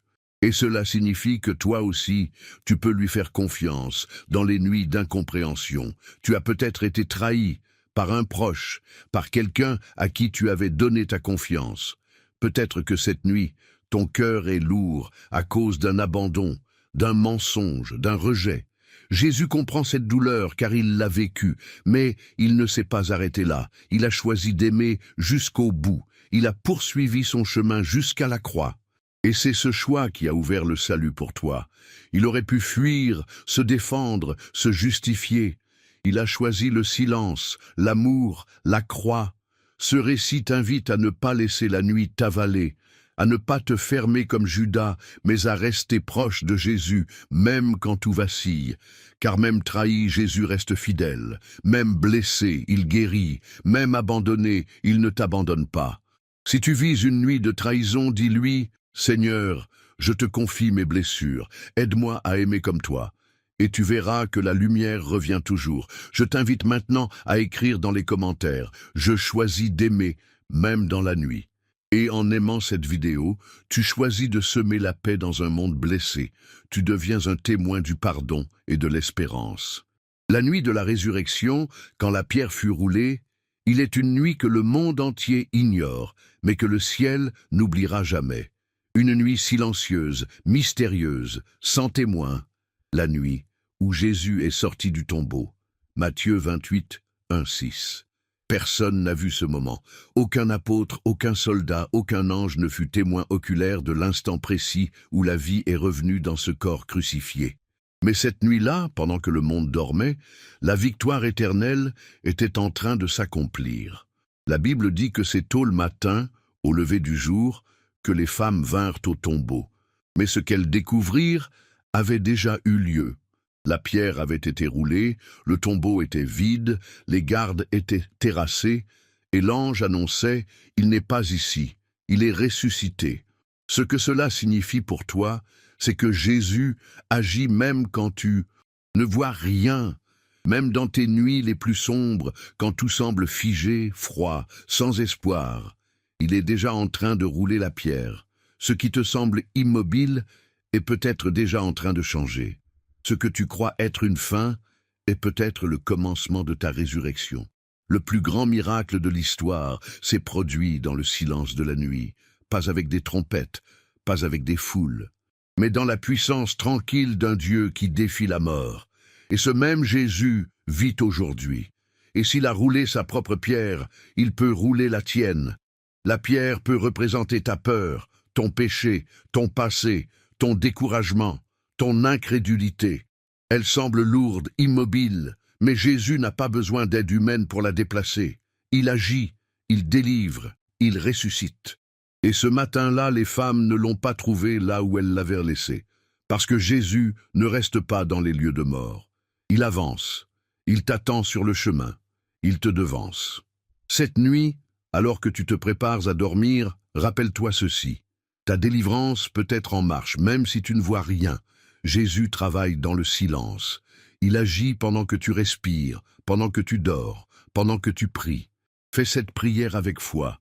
Seigneur Jésus, même si je ne vois rien, je crois que tu roules ma pierre.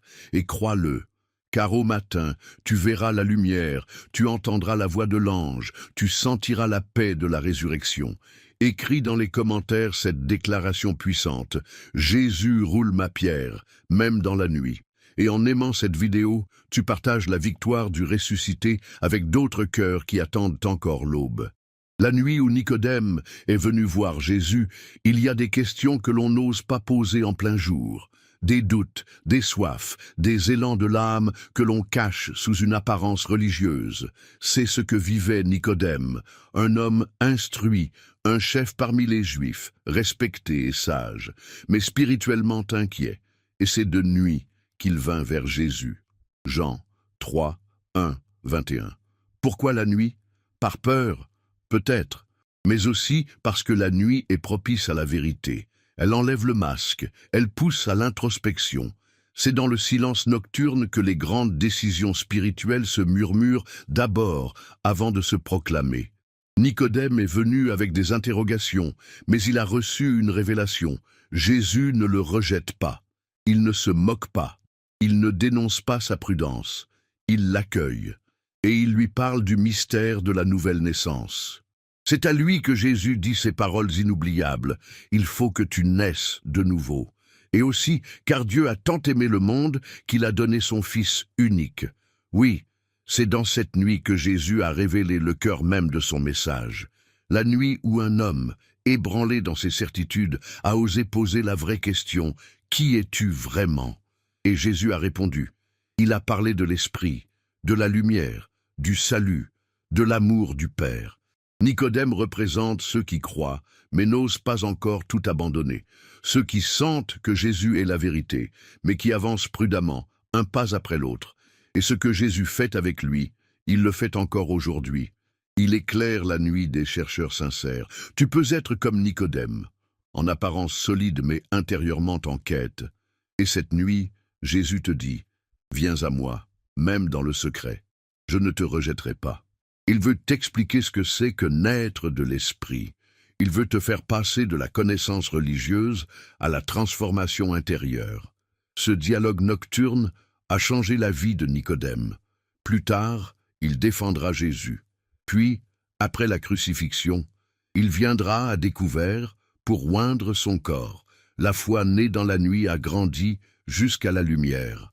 Alors, n'aie pas peur si ta foi commence dans l'ombre. L'important, c'est de venir à Jésus, même avec des questions, même avec des hésitations, car il répond, il éclaire, il transforme. Prie maintenant. Seigneur, je viens à toi, comme Nicodème. Parle à mon cœur, je veux naître de nouveau, et laisse son esprit t'envelopper de paix et de révélation. Écris dans les commentaires cette confession de foi. Seigneur, fais-moi naître de nouveau. Et en aimant cette vidéo, tu encourages d'autres Nicodème à faire ce premier pas, même dans la nuit où l'Éternel veilla sur Israël pendant la Pâque. C'était une nuit comme aucune autre, une nuit de tension, d'attente, de silence rempli d'espoir et de crainte. Le peuple d'Israël était encore en Égypte, esclave, mais au seuil d'une délivrance promise.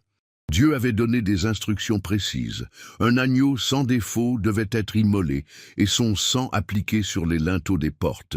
Et cette nuit-là, l'ange de la mort allait passer. Exode 12. Mais Dieu avait aussi fait une promesse.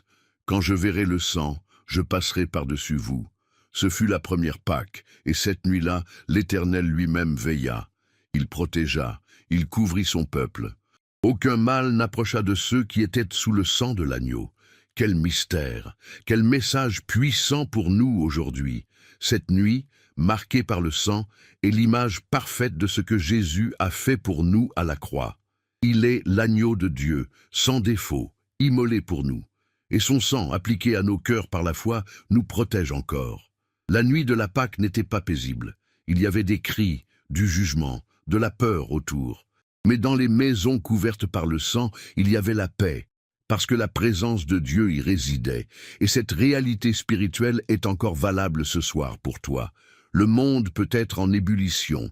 Les diagnostics, les mauvaises nouvelles, les menaces peuvent rôder. Mais si le sang de Jésus est sur ta vie, tu es couvert.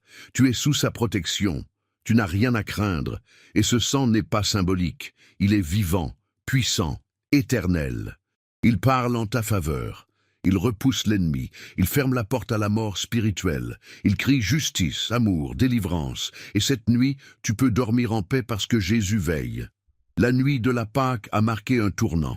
C'est le moment où l'esclavage a pris fin, où le peuple s'est préparé à sortir, où Dieu a montré sa fidélité, sa justice, mais aussi sa grâce. Et c'est ce que tu dois retenir.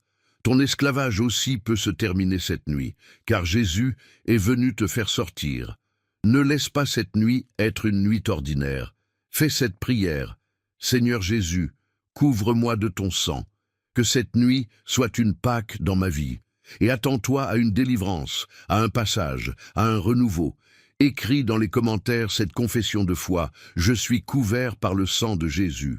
Et en aimant cette vidéo, tu étends cette protection spirituelle à d'autres. Tu invites d'autres à placer leur vie sous l'autorité de l'agneau. La nuit où l'étoile guida les mages vers Jésus. C'était une nuit lointaine, quelque part dans les contrées orientales. 3 sages scrutent le ciel.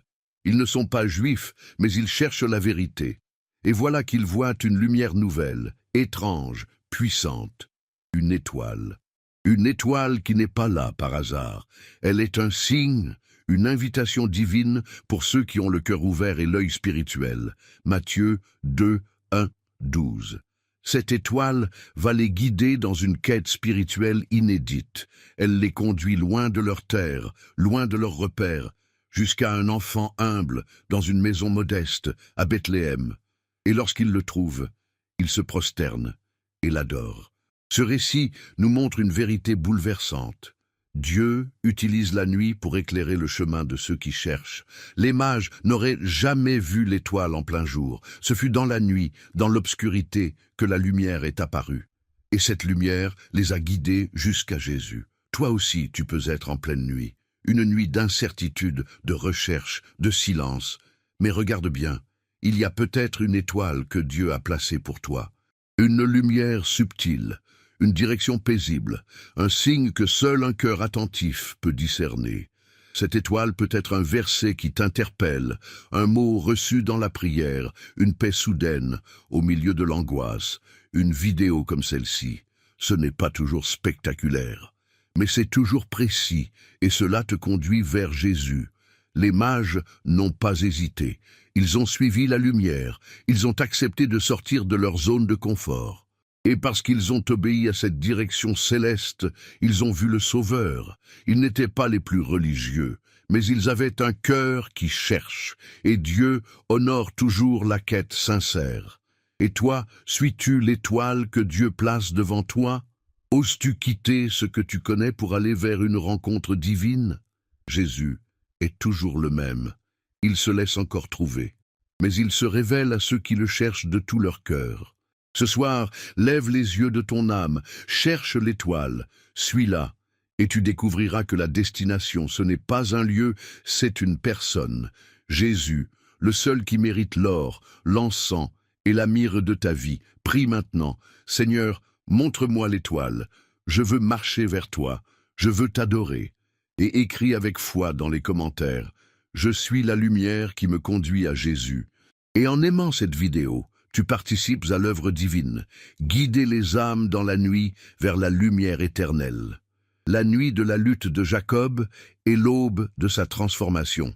Nous avons déjà effleuré cette nuit marquante dans la vie de Jacob au gué de Jabbok, Genèse 32, mais elle mérite un retour plus profond, car elle ne fut pas simplement une nuit de lutte, mais la frontière entre l'ancien Jacob et le futur Israël.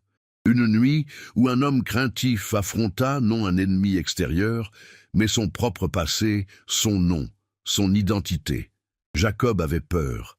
Peur de son frère Ésaü, peur de payer le prix de ses tromperies passées. Il avait envoyé sa famille devant lui, il s'était isolé. Et c'est là, dans la solitude, dans le silence nocturne, qu'un homme vient le combattre. Ils luttèrent jusqu'à l'aube. Ce n'était pas une lutte ordinaire. Cet homme était un être divin. Jacob l'a compris, car à la fin de cette rencontre, il dit « J'ai vu Dieu face à face, et mon âme a été sauvée. » Ce combat fut spirituel, intérieur, symbolique. Jacob, toute la nuit, a refusé de lâcher. Il voulait une bénédiction, et il l'a obtenue. Mais avant de la recevoir, il a dû accepter d'être blessé. Sa hanche fut déboîtée. Il est sorti du combat en boitant, mais il en est sorti transformé. Il n'était plus Jacob le rusé, mais Israël, celui qui lutte avec Dieu et avec les hommes, et qui a vaincu. Cette nuit te parle directement si tu es en lutte. Si tu combats intérieurement contre tes erreurs passées, ta honte, ton identité floue, ton sentiment d'indignité, Jésus vient te rencontrer dans cette nuit, pas pour te punir, mais pour t'amener à la vérité de qui tu es et à la vérité de qui il veut que tu sois. La blessure de Jacob n'était pas une punition, mais une marque de transformation. À chaque pas boitant, il se rappelait « J'ai vu Dieu, il m'a béni, je ne suis plus le même ». Et toi aussi tu peux sortir de ta nuit avec une nouvelle identité. Une foi plus profonde, une paix plus forte, une bénédiction qui coûte mais qui guérit. Jésus n'a pas peur de tes luttes, il vient y participer avec toi, pour en faire un lieu de face à face. Et si tu refuses d'abandonner, si tu tiens bon dans la prière, si tu dis comme Jacob, « Je ne te laisserai pas aller sans m'avoir béni », alors prépare-toi. L'aube va se lever avec un nouveau nom. Prie avec cette foi brûlante, « Seigneur, bénis-moi dans ma nuit. Change mon nom, change mon cœur, et écris dans les commentaires. Je tiens bon jusqu'à ma bénédiction. » Et n'oublie pas d'aimer cette vidéo pour que d'autres, comme Jacob, comprennent que la nuit de la lutte peut devenir l'aube de leur transformation. La nuit où Jésus institua la Sainte Seine. Dans l'intimité d'une salle éclairée à la lueur des lampes à huile, une nuit précédant l'arrestation de Jésus, un repas prend une tournure éternelle. Cette nuit-là, Jésus ne prononce pas un discours flamboyant. Il prend du pain, il prend une coupe, et il les élève avec des paroles simples, mais chargées de puissance. Luc 22, 14, 20. C'est dans cette nuit de trahison, de peur, de confusion imminente que Jésus décide de laisser un signe d'unité, de salut, de souvenir. Il rompt le pain et dit « Ceci est mon corps, donné pour vous ». Il tend la coupe et dit « Cette coupe est la nouvelle alliance en mon sang, répandue pour vous ».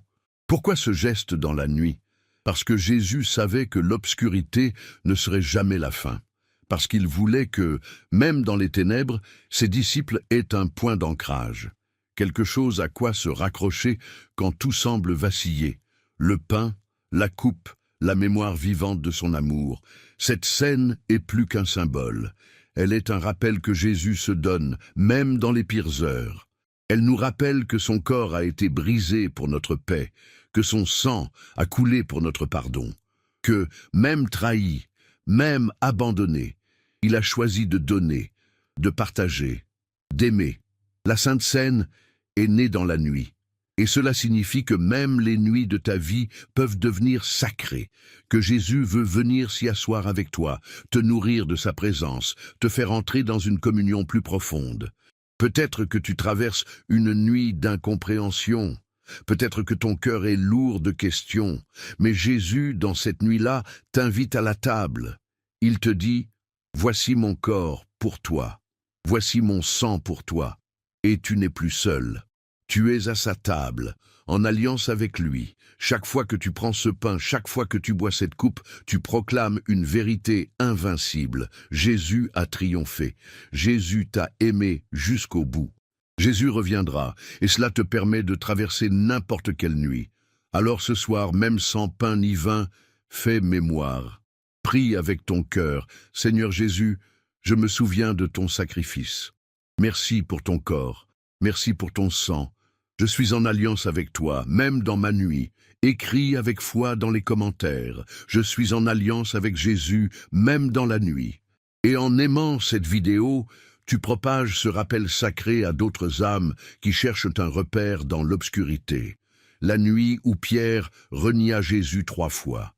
Parfois, les nuits les plus douloureuses sont celles où nous tombons, où nos faiblesses prennent le dessus, où malgré nos promesses de fidélité, nous décevons celui que nous aimons le plus. C'est ce qui arriva à Pierre, cette nuit où Jésus fut arrêté. Luc 22, 54, 62. Quelques heures plus tôt, Pierre avait dit avec force, « Seigneur, je suis prêt à aller avec toi en prison et à la mort. » Mais Jésus lui avait annoncé une vérité amère. « Avant que le coq ne chante, tu me renieras 3 fois. » Et c'est ce qui arriva. Dans la cour du palais, près d'un feu, alors que Jésus était jugé, Pierre eut peur. Une servante l'interroge, puis un autre homme. À chaque fois, il nie. Jusqu'à ce que pour la 3e fois, ils disent « Je ne le connais pas ». À cet instant précis, le coq chanta, et Jésus, enchaîné, se retourna. Leurs regards se croisèrent, et Pierre se souvint. Il sortit et pleura amèrement. Cette scène est l'une des plus poignantes de l'Évangile. Non pas à cause de la trahison, Judas l'avait déjà trahi, mais à cause de la repentance. Car, contrairement à Judas, Pierre revient. Il pleure, oui. Mais ses larmes ouvrent la voie au pardon. Cette nuit nous enseigne que Jésus voit nos reniements. Il les connaît d'avance, mais il ne détourne pas les yeux. Il ne nous écrase pas de honte. Il nous regarde avec amour. Son regard ne dit pas « je te l'avais bien dit », mais « je t'aime encore, reviens ». Et toi, as-tu déjà renié Jésus? Par peur, par honte, par silence, peut-être pas par des mots, mais par des actes, et tu te sens indigne, brisé, loin. Mais cette nuit-là, Jésus t'enseigne ceci. La chute n'est pas la fin, le regard du Sauveur est encore tourné vers toi, et il est prêt à te restaurer. Après la résurrection, Jésus retrouvera Pierre au bord d'un autre feu, et il lui posera 3 fois la question, « M'aimes-tu » Et 3 fois, Pierre répondra oui, autant de confessions que de reniements. Le pardon fut complet, la restauration totale. Cette nuit douloureuse devient alors la nuit de la miséricorde, celle où la grâce triomphe de la culpabilité, celle où l'amour du Maître dépasse la peur du disciple. Si tu ressens cette même culpabilité, ne la fuis pas, présente-la à Jésus. Dis-lui simplement, « Seigneur, tu sais que je t'aime, reçois mon cœur » et écris dans les commentaires cette parole de foi. Même après mes chutes, Jésus me regarde avec amour. Et en aimant cette vidéo, tu offres à d'autres âmes blessées l'espoir d'un regard qui restaure. La nuit où Dieu parla à Abraham et renouvela sa promesse. Dans la profondeur du désert, sous un ciel étoilé, un homme âgé fixe l'horizon. Son cœur est fatigué, son espoir s'amenuise. Dieu lui a promis une descendance, mais les années passent, et rien ne vient. Alors, au milieu de cette nuit d'incertitude, Dieu parle à Abraham. Genèse 15. La scène est d'une beauté spirituelle saisissante. Dieu dit à Abraham, « Ne crains point, Abraham, je suis ton bouclier, et ta récompense sera très grande. » Mais Abraham, dans sa franchise, répond, « Seigneur, que me donneras-tu? Je n'ai pas d'enfant. » Et c'est là que Dieu lui demande de sortir de sa tente. Il l'emmène dehors, dans la nuit. Et il lui dit, « Regarde vers le ciel et compte les étoiles, si tu peux les compter. Telle sera ta postérité. » Quelle leçon pour nous! Dans les moments où tout semble bloqué, où la promesse semble lointaine, où le temps nous use, Dieu ne nous offre pas des explications.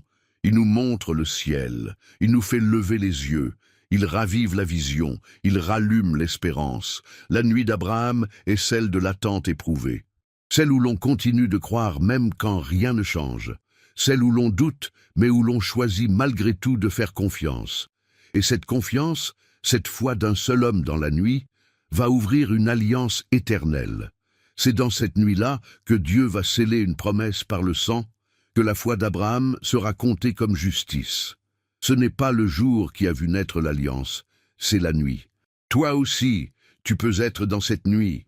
Tu as des promesses, mais tu ne vois pas leur accomplissement. Tu entends parler de foi, mais tu vis l'attente. Et Jésus te dit ce soir, sors de ta tente, regarde vers le ciel, regarde les étoiles, compte mes promesses, parce que ce que tu vois autour de toi peut te décourager. Mais ce que Dieu veut te montrer dans le ciel peut te relever, et sa parole reste fidèle. Abraham a attendu encore longtemps, mais la promesse s'est accomplie. Isaac est venu, et avec lui, une lignée, et avec elle, le Messie. Cette nuit, fais cette prière. Seigneur, renouvelle ma foi. Montre-moi ton ciel. Aide-moi à croire, même sans voir. Et écris avec foi dans les commentaires. Ma foi renaît sous les étoiles, et en aimant cette vidéo, tu deviens un flambeau dans la nuit de quelqu'un. Tu montres que Dieu parle encore, qu'il renouvelle encore, qu'il tient toujours ses promesses. La nuit où Paul et ses compagnons survécurent au naufrage. Il y a des nuits où la mer est déchaînée, où le vent est contre toi, où tu perds le contrôle. C'est exactement ce que vécurent Paul et ses compagnons, prisonniers en route vers Rome, pris dans une violente tempête maritime. Acte 27. Pendant 14 jours, ni le soleil, ni les étoiles ne furent visibles. Les marins jetaient la cargaison par-dessus bord. La panique régnait. Tous croyaient leur fin proche. Et pourtant, au cœur de cette nuit noire, un ange du Seigneur apparut à Paul. L'ange lui dit « Sois sans crainte, Paul, il faut que tu comparaisses devant César. Et voici, Dieu t'a donné tous ceux qui naviguent avec toi. Quelle parole, quelle paix au milieu du chaos. » Paul, esclave menotté, devient le seul homme calme sur le navire. Parce qu'il a reçu une parole dans la nuit. Ce récit nous enseigne que la nuit n'est pas la fin. Même si les vagues semblent vouloir t'engloutir, même si tu perds tout repère, Jésus parle encore. Il envoie un ange, il renouvelle une promesse, il réaffirme une mission. Paul ne fut pas épargné de la tempête, mais il fut gardé dans la tempête. Et cela change tout, car Dieu n'a jamais promis une mer calme. Il a promis une présence constante. Et dans cette nuit d'ouragan, sa voix fut plus forte que le vent. Peut-être que toi aussi tu es secoué. Les circonstances te déstabilisent. Les fondations de ta vie tremblent. Mais souviens-toi, ta barque peut être secouée. Ton cœur peut rester en paix. Car la voix de Dieu est plus solide que l'océan. Et Paul fit plus que recevoir cette parole. Il la transmit aux autres. Il encouragea, il nourrit, il rassura. Il devint un berger en pleine mer. C'est ce que Jésus attend aussi de toi, que même en plein naufrage, tu sois porteur de paix. Cette nuit-là, personne ne mourut. Pas une vie ne fut perdue. Pourquoi? Parce que Dieu avait parlé, et sa parole avait été crue.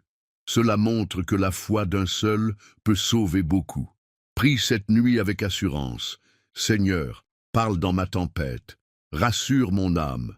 Je crois en ta parole. Et écris dans les commentaires, je suis en paix au cœur de la tempête.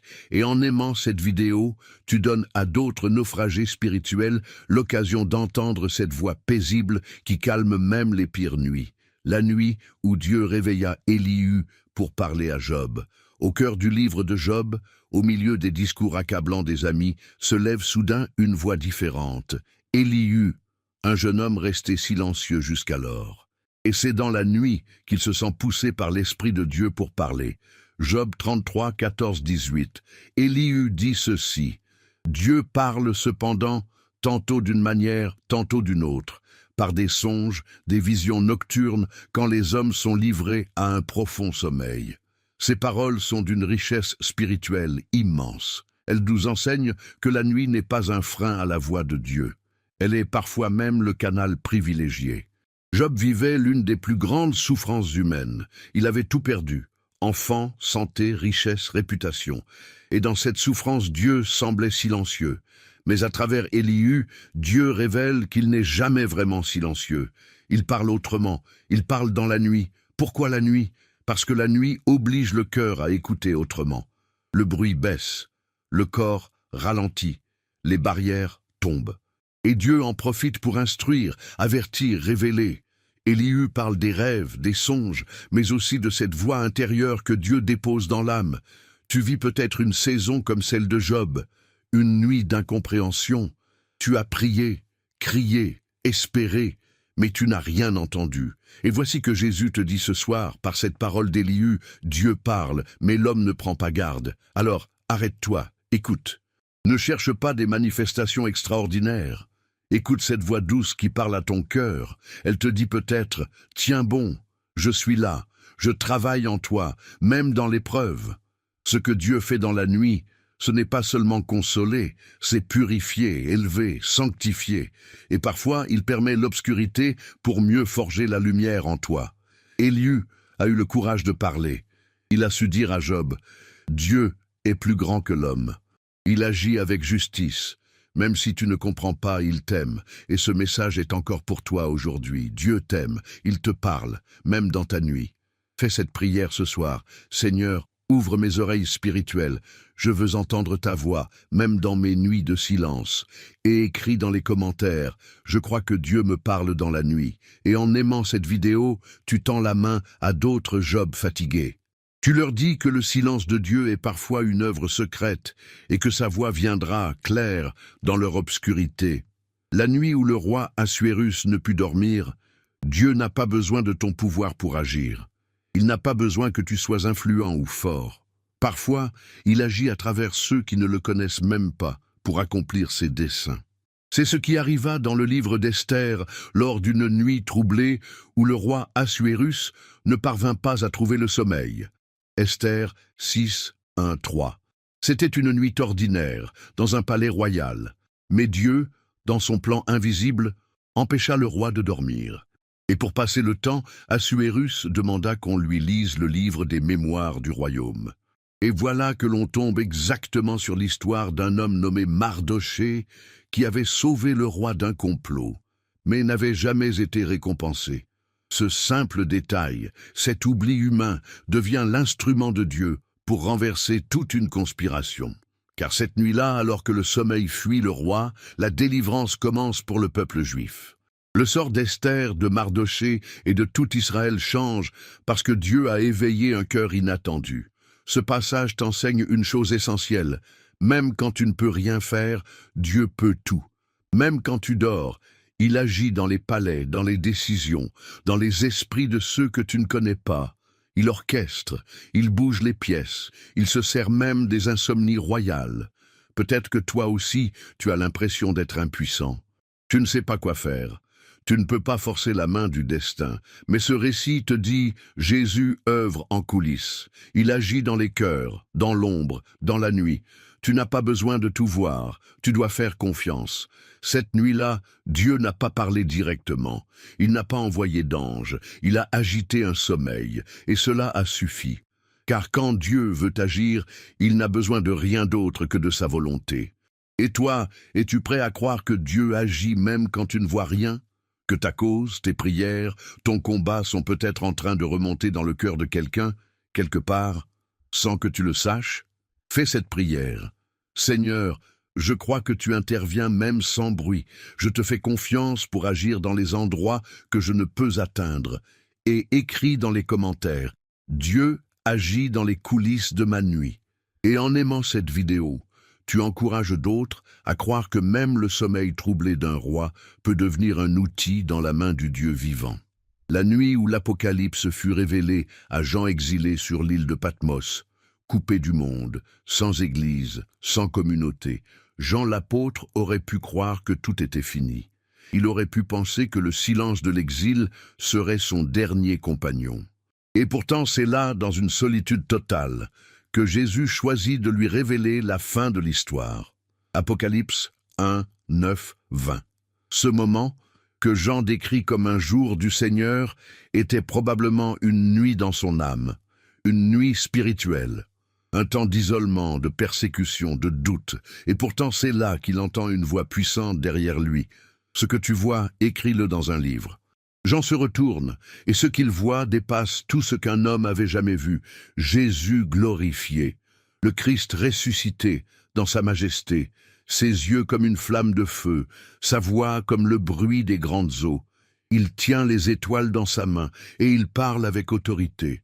Ce que cette scène te révèle, c'est que la nuit de ton exil peut devenir le berceau d'une révélation.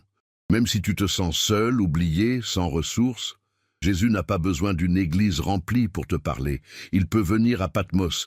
Il vient dans ton lieu de rupture, dans ton lieu de silence. Et il ne vient pas avec des reproches. Il vient avec une vision, une mission, une parole vivante. Il vient te montrer que ton histoire continue, que tu fais encore partie du plan. L'Apocalypse n'est pas un livre de peur. C'est une lettre d'amour et de victoire. Une preuve que Jésus règne, que malgré les persécutions, malgré les puissances, il tient l'histoire dans ses mains. Jean aurait pu se taire, mais il a obéi, il a écrit. Et aujourd'hui encore, ces paroles traversent les siècles. Elles réveillent, elles encouragent, elles annoncent le retour du roi. Et cela a commencé, dans la nuit. Toi aussi, tu peux croire que ton Patmos a un sens, que Jésus viendra à toi, qu'il te parlera, qu'il te donnera une mission, même là où tu pensais ne plus avoir d'utilité. Fais cette prière. Seigneur, parle-moi dans mon exil. Montre-moi ce que je dois écrire, ce que je dois faire, ce que je dois transmettre. Et écris dans les commentaires, même à Patmos, Jésus me parle. Et en aimant cette vidéo, tu permets à d'autres exilés spirituels de découvrir que la révélation peut surgir là où tout semble perdu. La nuit où Jésus pria pour que notre foi ne défaille pas, juste avant que tout ne bascule. Dans la nuit où Jésus allait être arrêté, il prit un moment pour s'adresser à Simon-Pierre, une parole qui n'a rien d'anecdotique, mais qui résonne avec force et tendresse pour tous ceux qui traversent l'épreuve.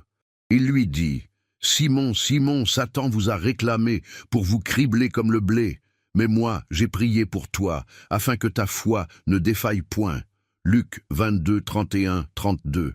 Ce que cela signifie est bouleversant. Même dans la nuit, Jésus intercède. Il sait les luttes à venir. Il connaît nos faiblesses, nos limites, nos chutes. Mais au lieu de nous abandonner à notre destin, il prie pour nous. Il présente notre nom devant le Père. Il nous couvre de sa supplication. La nuit n'était pas encore tombée physiquement, mais elle l'était déjà spirituellement. Judas était déjà parti. Le complot avançait. La croix se rapprochait. Et dans ce chaos qui s'annonce, Jésus pense à ses disciples. Il pense à toi. Il pense à ta foi. Satan réclame, il accuse, il cherche à briser. Mais Jésus plaide, il défend, il protège. Il prie non pour que l'épreuve soit évitée, mais pour que la foi tienne. Et c'est cette prière de Jésus qui fait toute la différence.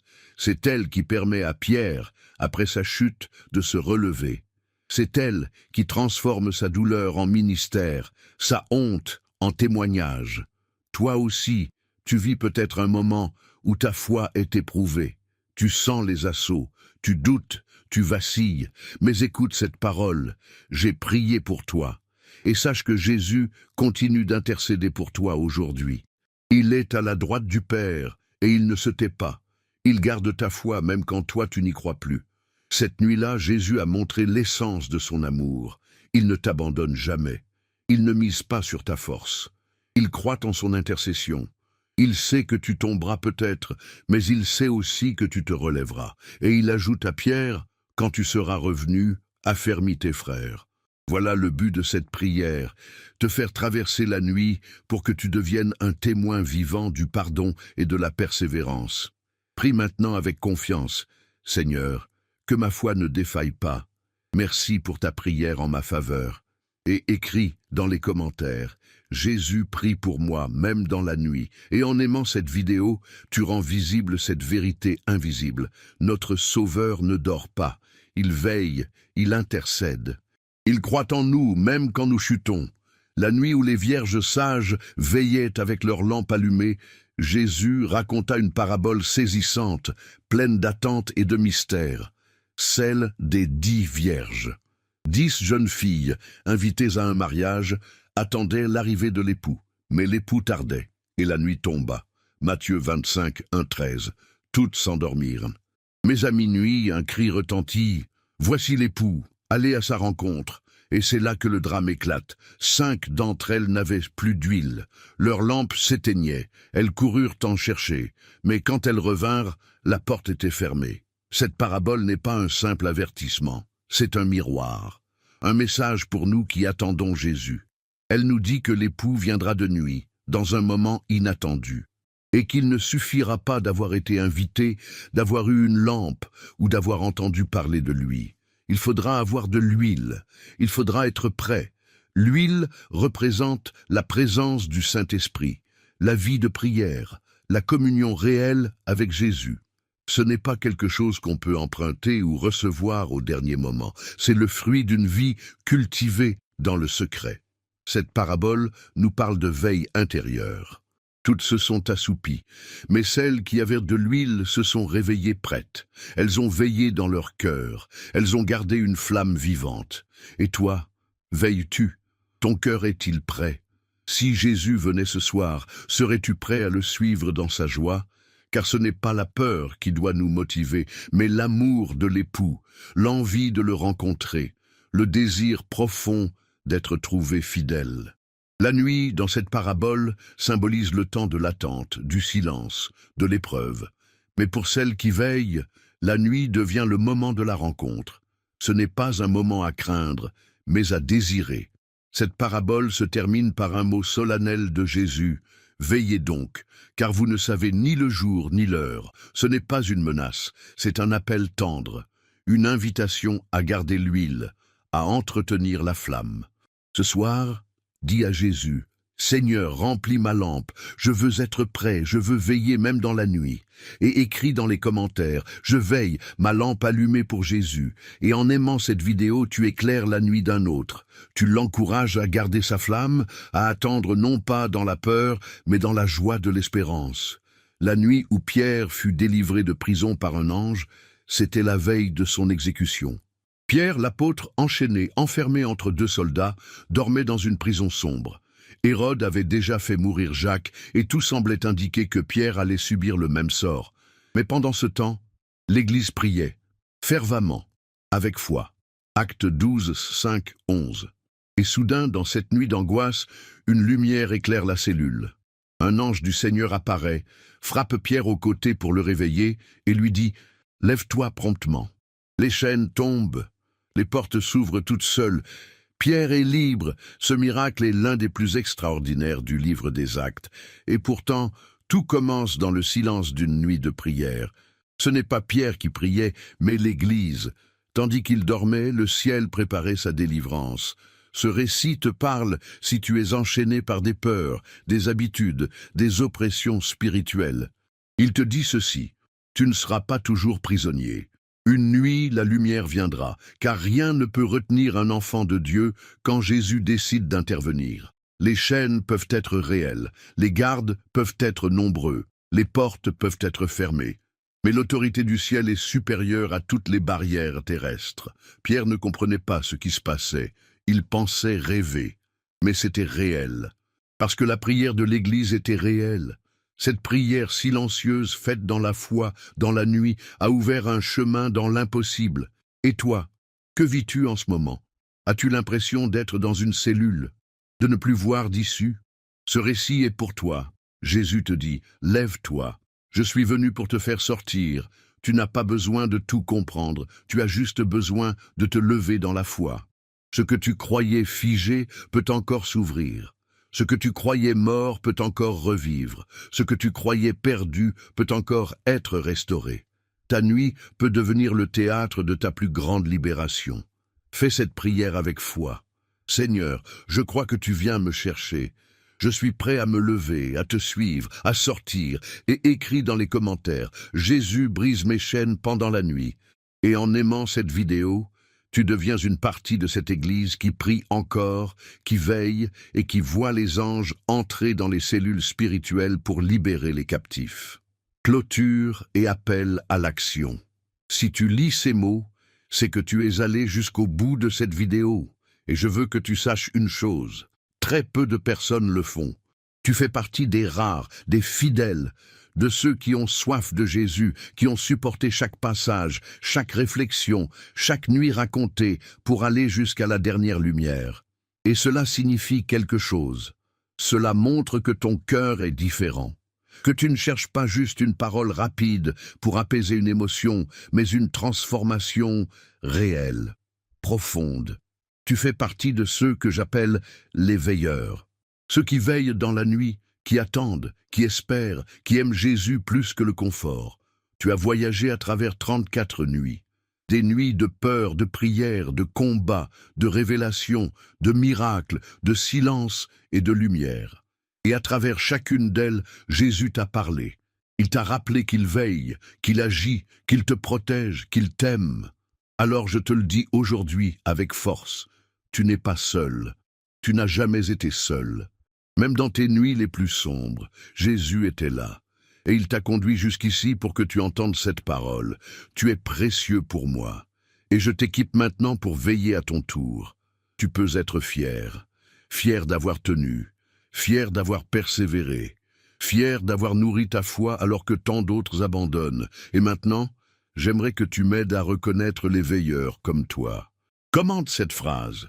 J'ai veillé avec Jésus jusqu'à l'aube. C'est notre marque, notre témoignage, notre sceau spirituel.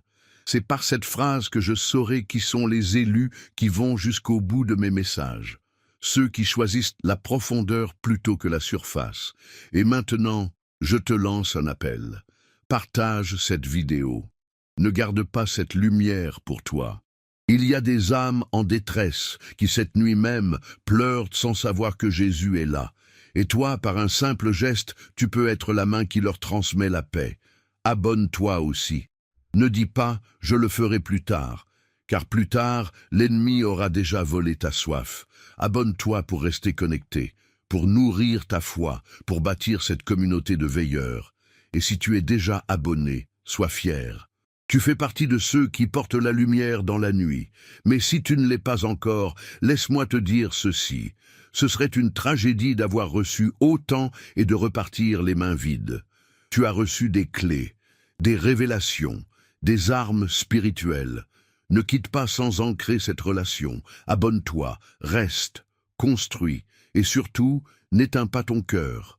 Reste encore quelques minutes en silence. Ferme les yeux, respire et loue. Dis merci à Jésus pour cette nuit, pour sa parole, pour sa présence, pour l'espérance, car ce moment de silence est sacré. C'est là que ce que tu as entendu descend dans ton cœur et commence à porter du fruit. Merci d'avoir veillé avec moi. Que le Seigneur te bénisse, t'enveloppe, te parle encore cette nuit et te donne une paix que rien ni personne ne pourra jamais t'enlever. À très bientôt pour une nouvelle veillée spirituelle. Mais d'ici là, garde ta lampe allumée. Jésus vient et toi tu es prêt.